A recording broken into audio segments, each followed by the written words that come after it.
Di Lebak, Banten, pohon sagu bukan cuma tanaman biasa. Batangnya nyimpen saripati yang bisa diolah jadi tepung sagu.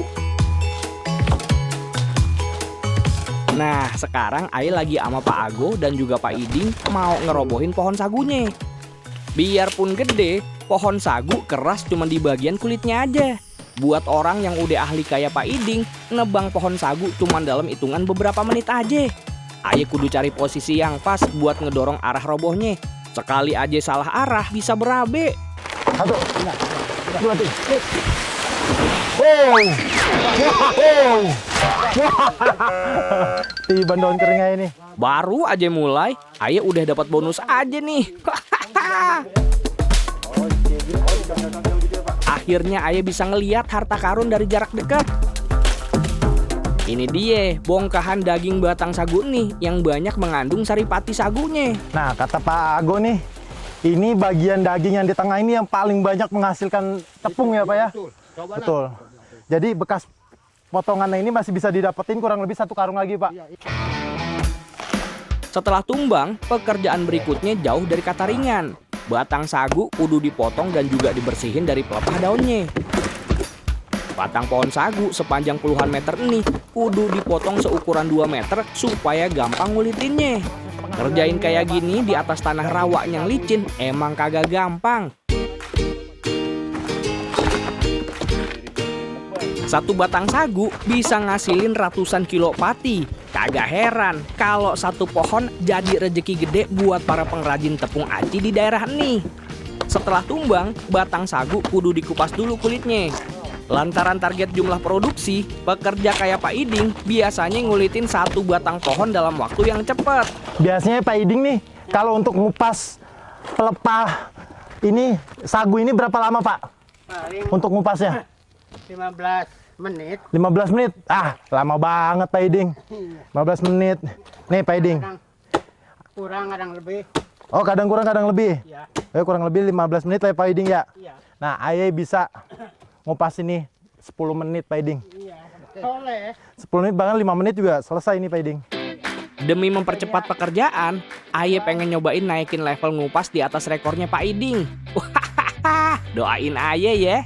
Jadi kata Pak Iding nih, ini nggak boleh lama ya untuk proses pengupasan karena kita kejar-kejaran waktu sama proses penggilingan. Jadi untuk 15 menit menurut Pak Iding itu udah paling cepat.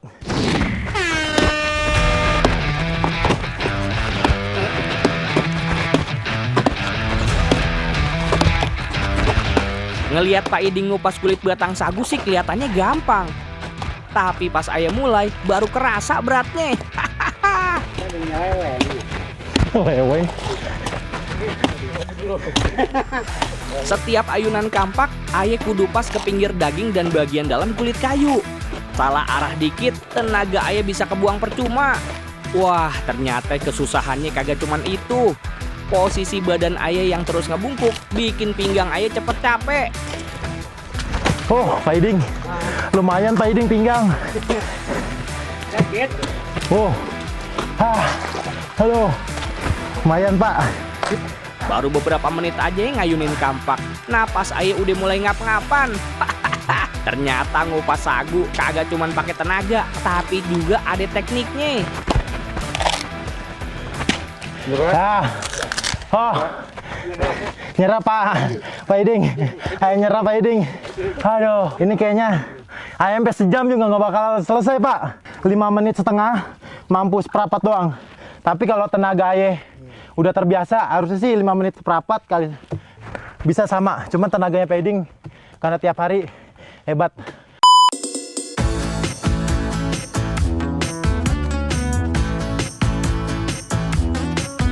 Bongkahan batang yang udah dikupas belum bisa langsung digiling. Semua hasil tebangan hari ini kudu diangkut dulu ke tempat produksi. Semua dipikul manual ngelewatin rawa dan juga pematang sawah. Nah, di sini Aye kagak cuma nahan beratnya bongkahan batang sagu, tapi juga kudu ekstra hati-hati.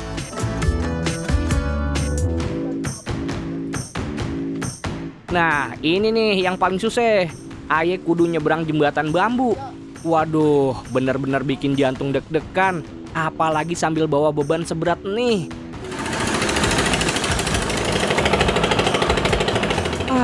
Akhirnya Aye sampai juga nih di tempat produksi. Sampai di tempat produksi, suara mesin udah mulai bekerja. Mesin ini yang mengubah potongan batang keras jadi serbuk halus.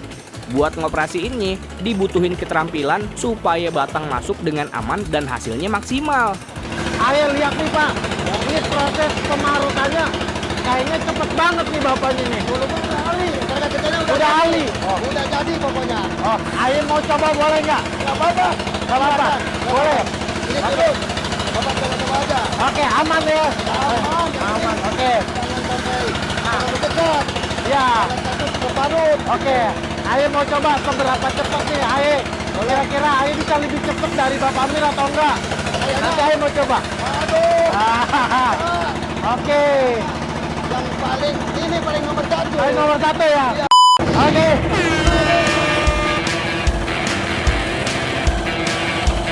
Buat ngejar jumlah produksi, Aye pengen coba marut lebih cepat dari Pak Amir.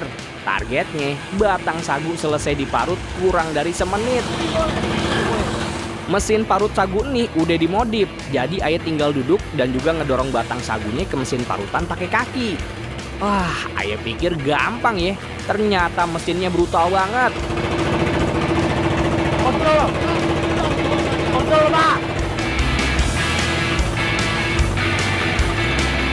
Salah-salah, kaki Aye yang kena parut.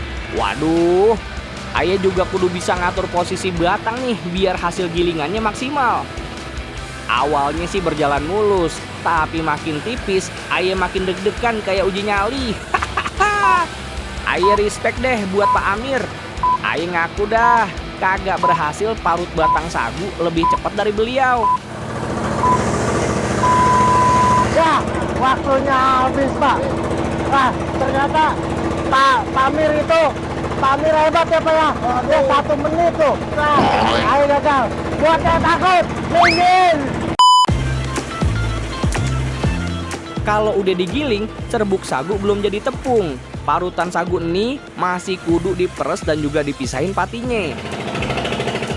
Proses ini bakal nentuin kualitas tepung yang dihasilin. Serbuk sagu diremes dan juga diaduk sampai patinya luruh. Nah, disinilah pati sagu mulai terpisah dari ampasnya.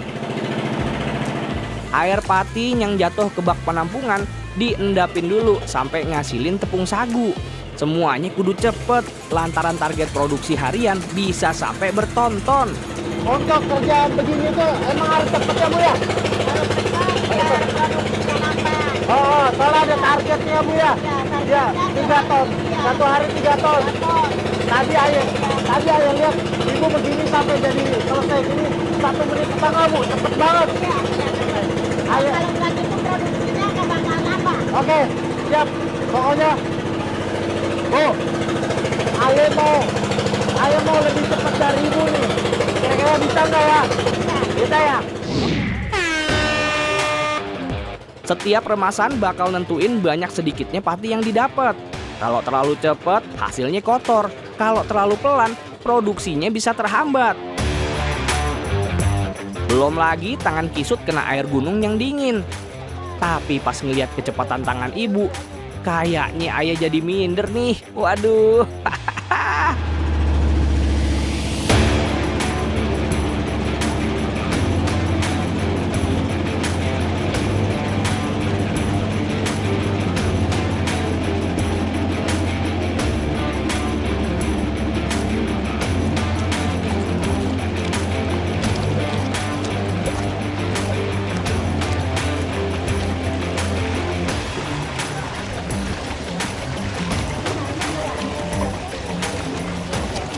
Ya, selesai Bu. Selesai. Oh, 2 menit. Lebih cepat. Iya. Cepetan Ibu nih. Aduh, hebat nih Bu. Ini karena nggak boleh buru-buru juga Bu, karena Nggak bersih nantinya. nggak bersih ya, ampasnya sayang nanti nggak bisa. Nggak bisa. Hasilnya nggak turun.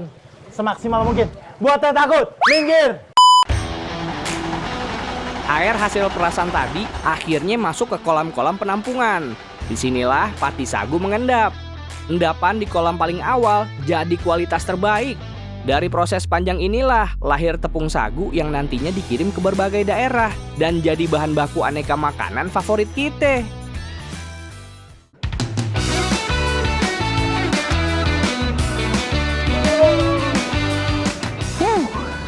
Mantap ketinggiannya. Muter bates. Wow.